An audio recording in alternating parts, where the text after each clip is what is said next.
ነገሮች እንዲህ በቀላሉ እንዲበላሹብኝ አልፈልግም። ከዚህ ቢሮ ከወጣሽ በኋላ አንቺ የብሌን እናት ነሽ። ልጅቷን ዝም ብለሽ ስታያት ሞኝና የዋህ ትመስላለች። ነገር ግን ሞኝ ናት ብለሽ እንዳትንኪያት። የማይገምት ባህሪ ነው ያላት። እሺ ችግር የለውም። እስኪ ለመጨረሻ ጊዜ እስካሁን ያስጠናሽን ድገሚልኝ። ኡፍ አንተ ደግሞ ስንት ነው የምታስደጋግመኝ? አሁን ሰለቼ። ምን አልሽ አንቺ አሮጊት? ከፍዬሽ እኮ ነው የመጣሽው። ሰላምን ከዚህ ቤት ለማራቅ ያልፈለቀልኩት ድንጋይ የለም። ሁሉም ነገር አልተሳካልኝም። በአሁኑ ግን ምንም ነገር እንዲበላሽብኝ አልፈልግም። ብሌን ከዚህ ከተማም ከዚህ ቤት መራቅ አለባት። አለበለዚያ ግን እቅድ የመበላሸቱ ነው። ስለዚህ እያንዳንዱ እርምጃሽ በእኔ ትዕዛዝ መሰረት መሄድ አለበት። በምንም ተአምር ይሄ ጉዳይ ይበላሽና ከዛ ሰካራም ባልሽ ጋር እንቀላቀልሽ። እሺ በኃይሉ በጣም ይቅርታ። የብሌን እናት መጣች። ብሌን በጣም ተደሰተች። እውነት እናቷ ነች የሚለውን አብረን የምናይ ይሆናል። ሰላም ሰላም! ውድና የተከበራችሁ ውድ ቤተሰቦች ሰላማችሁ ብዝት ትርፍርፍ ይበልልኝ እያልኩኝ አደራን ድራማ ይዘላችሁ መጥቻለሁ። እንደምትወዱት ተስፋ አደርጋለሁ። ተወደዳችሁት ቪዲዮን ሼር፣ ላይክ፣ ሰብስክራይብ እያደረጋችሁ አበረታቱ ስል በአክብሮት እጠይቃለሁ። በኃይሉ ለብሌን እናት አንዳንድ ነገሮችን ሲነግራትም ነበረ። ሄዳ ምን መናገር እንዳለባት እንዳትሳሳት ሲያስረዳት ነበረ። ነገር ግን የብሌን እናት ሊገባት አልቻለም። ሄደሽ ምንድን ነው ማለት ያለብሽ በማለት መልሶ ይጠይቃታል። ትሳሳታለች። በጣም ያመነጫጭቃታል። ስንት ብር ከፍዬሽ መሰለሽ? ለምንድን ነው እንዲህ የምታወሩ? በማለት ሲያመነጫጭቃት በጣም ትደነግጣለች። መልሶ ይነግራታል። አሁን ሄደሽ ምን ማለት እንዳለብሽ መልሰሽ ንገሪኝ ብሎ ይላታል። እሷም እኔ የብሌን እናት ነኝ፣ የከረምኩት አረብ ሀገር ነው ብላ አንዳንድ ነገሮችን ስትናገር በመሀል ትልቁን ነገር ትረሳለች። በጣም ይናደዳል። አሁንም ትልቁን ነገር ረሳሽ፣ ምን ይሻልሻል ብሎም ሲያመነጫጭቃትም ነበረ።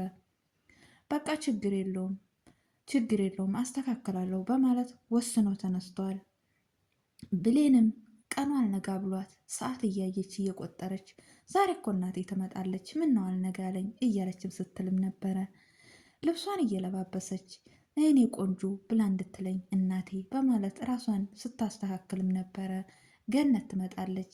የኔ ልጅ ተስተካከልሽ ብላም ትላታለች። አዎ ግን እናትሽ ስትመጣ እኔን አትረሽኝም አይደል ብላም ትጠይቃታለች። በምንም ታምር አልረሳሽም፣ አንቺማ እናቴ ነሽ፣ ከእናቴ በላይ ከኔ በላይ ለእኔ ስንት ዋጋ የከፈልሽ ስንት ነገር ያደረግሽ አንቺ እናቴ ነሽ፣ መቼም ቢሆን አልረሳሽም ብላ በደስታ ሆዷን ትሞላታለች። በጣም ትደሰታለች።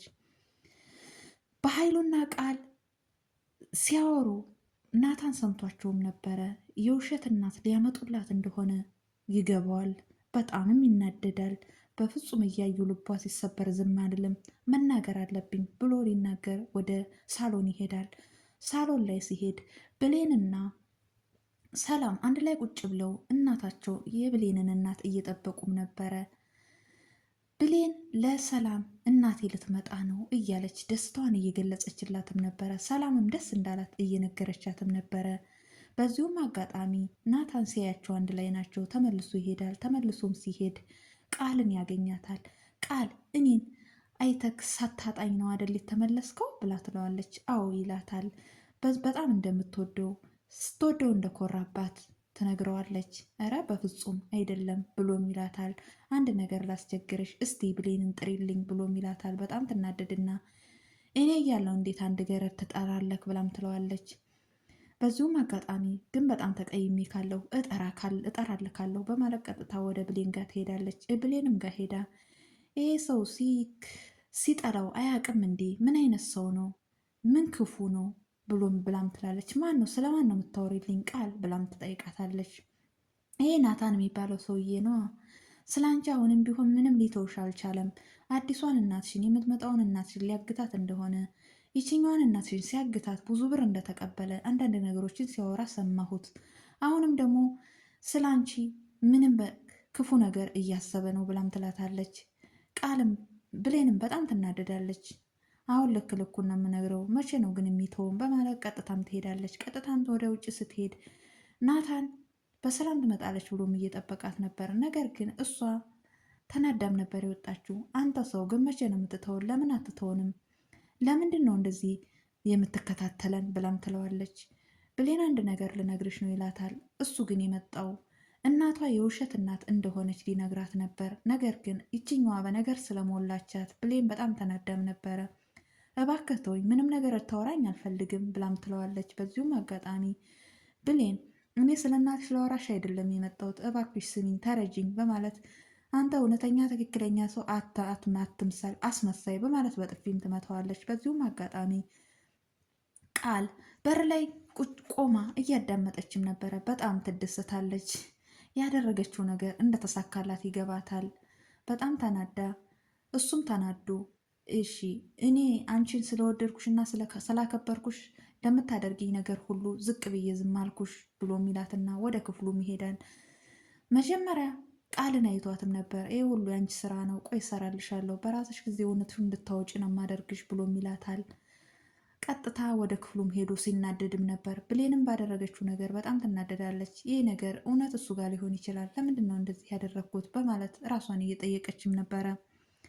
በዚሁም አጋጣሚ ቀጥታ እውነቱን ማውጣት አለባት በማለት ቃልን ነይ ራት ልጋብዝሽ በማለት ይጠይቃታል። እሺ በማለት እሷም ትለዋለች።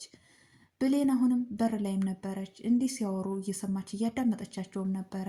ቃል ብሌን በር ላይ መሆኗን ስታቅ ተመልሶ እንዲስማትና የምታሳየው ራክሽን የሆነ የሚያስቀና ነገር ነበረ ለብሌን። ብሌን በጣም ትናደዳለች። ቃል ገብታ ልብሷን እየለበሰች እያለ ወደ ቃል ክፍል ትሄዳለች። እንዴት ነው አያምርብኝም? ዛሬ ናታን ራት ሊጋብዘኝ ነው። ይህ ስለሱ የሚሆን እይታ ነው? እንዴት ነው ሲያየኝ ይወደኛል? በማለት ትጠይቃለች። ለማንኛውም ላድር እችላለሁ፣ ታደርኩኝ ለትዬ ጓደኞቿ ጋር የሄዱት በይና ንገሪልኝ ብላም ትላታለች። ለምንድን ነው የምታድሩት? ጥሩ አይደለም ማደር፣ እባክሽ ውጭልኝ፣ ልትመክሪኝም ትሞክሪያለሽ በማለት አንዳንድ ነገሮችን ሲነጋገሩም ነበረ። የብሌን እናት ትመጣለች። የብሌን እናት ስትመጣ እነ ብሌን ቀጥታ ቃልን ነበረ ልጄ ብላ ያቀፈቻት። ልጄ እያለችም ስትላት ሰላምና ገነት በጣም ይደነግጣሉ። ልጅሽ ይቺ አይደለችም ብለው ይሏታል። እሺ ልጄን አምጡልኝ በማለት ትጠይቃቸዋለች። ቀጥታ ብሌን ትመጣለች። ብሌንም ስትመጣ ልጄ እማዬ በማለት ይተቃቀፋሉ። ነገር ግን በማህል አንዳንድ ወሬዎችን ቁጭ ብለውም ስለ ብሌን ታሪክ እያወራችም ነበረ።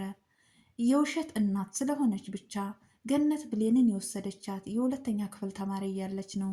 ነገር ግን ይቺ እናትዬ ተብዬዋ የአራተኛ ክፍል ተማሪ እያለች ብላ የውሸት ታሪክ ስታወራ ትያዛለች። በዚሁም አጋጣሚ ገነት እኔ እኮ ብሌንን የወሰድኳት የሁለተኛ ክፍል ተማሪ እያለች ነው። አንቺ የአራተኛ ክፍል ተማሪ እያለች አንቺ አረብ ሀገር ነሽ፣ የአራተኛ ክፍል ታሪኳን የት ነው የምታውቂው ብሎም ጠይቋታል። በዚሁም አጋጣሚ ውስጣቸው ጥርጣሬ ይፈጠራል። ሰላምም ቃልና ይቺ የብሌን እናት ተብዬዋ የሆነ ትውውቅ የሆነ ስራ አላቸው፣ ይህማ ችግር አለ በማለት ራሷን እየተጠራጠሩ እየተጠያየቁም ይገኛሉ። በዚሁም አጋጣሚ እኔ አሁን ተነሽ እንሂድ በማለት ብሌንን ትላታለች። የት ነው ልጄን የምትወስጃት? እኔ ብርሃኔ እሷን ታገኙ ነው ህይወቴ ሙሉ የሆነው በማለት ገነት ትላታለች። ልጄ ነች፣ ልጄ መሆኗን አትርሺ፣ አሳደግሻት እንጂ እናት አይደልሽም፣ ዛሬውኑ መውሰድ እችላለሁ በማለት አንዳንድ ክፉ ቃላቶችን እየተናገረቻትም ነበረ። ገነት በጣም ልቦ ይሰበራል። በዚሁም አጋጣሚ ቅሬ አይደልሽም፣ ልጄ አይደልሽም፣ ምን ማድረግ አለብኝ? እሺ አመሰግናለሁ ብላ በጣም ተናዳ ወደ ክፍሏ ሄዳ ወደ ቤቷ ሄዳ እባክህ ፈጣሪ ሆይ የልጄ የምትካገኘው ጨለማው በራልኝ ስር ለምንድን ነው ላይሆን የሰጥከኝ በማለት ፈጣሪዋ ጋር እየተማጸነች እያለቀሰችም ነበረ። ብሌንም በጣም ተናደደች። እናቷ ገነት ስለሄደች ብሌን ወይኔን ወይ እሷን ምረጪ፣ እኔ እናትሽ ነኝ፣ መቼም እኔ እናትሽ እያለሁ አሳደግሽን አትመርጭም በማለት ትላታለች። እናቴስ በማለት በሩን እያየችም ነበረ። በዚሁም አጋጣሚ ተነሽ እንሂድ ብላም ትላታለች። አሁን መሽቷል፣ ነገር ግን ነገ ብትሄዱ ይሻላል ብላም ትላታለች ሰላም። እሺ በቃ እንደዛም ተሆነ በማለት ቀጥታ ወደ ብሌን ክፍል አንድ ላይ ሊተኙ ከብሌን ጋር ይሄዳሉ። ከብሌን ጋር ሊተኙ ሲሄዱ በተኙበት መካከል ተኝተው እያለ ገና እንቅልፍ ሳይዛቸው ተኚ፣ ነገ እኮ መንገደኛ ነን በማለት ብሌንን ትላታለች። ዛሬ ከአንቺ ጋር በመተኛቴ በጣም ደስተኛ ነኝ ብላም ትላታለች። በዚሁም አጋጣሚ ተኝተው እያለ ስልክ ይደወላል። የተደወለው ስልክ የበኃይሉም ነበረ። ብሌን ታነሳዋለች። ስልኩንም አንስታ እንዴ በኃይሉ ጋር እንዴት ነው የሚተዋወቁት በማለት ከበኃይሉ ጋር እንዴት ሊተዋወቁ ቻሉ በማለት ውስጧ ላይ ጥርጣሬ ይፈጠራል። በመጨረሻም አይታ ስልኩን ታነሳዋለች። ስልኩን ስታነሳው እስካሁን ድረስ ምን አባሽ ስትሰሪ ነው ያልሄድሽው የሚል ቃል ነበር ካፉ የወጣው። በመጨረሻም ብሌን ብላም ትመልስለታለች። በኃይሉ በጣም ይደነግጣል። ብሌንም በጣም ትደነግጣለች። ያበቃው እዚህ ላይ ነበር። ውድ ቤተሰቦች ለዛሬ ይዤላችሁ የመጣሁት ይህንን ይመስላል። በሌላ ቪዲዮ ውስጥ የምንገናኝ። ሰላም ሁኑልኝ። ባይ ባይ። ቀጣዩ ምን ይሆን የሚለውን በቀጣይ ቪዲዮ ይዤላችሁ የምመጣ ይሆናል። ባይ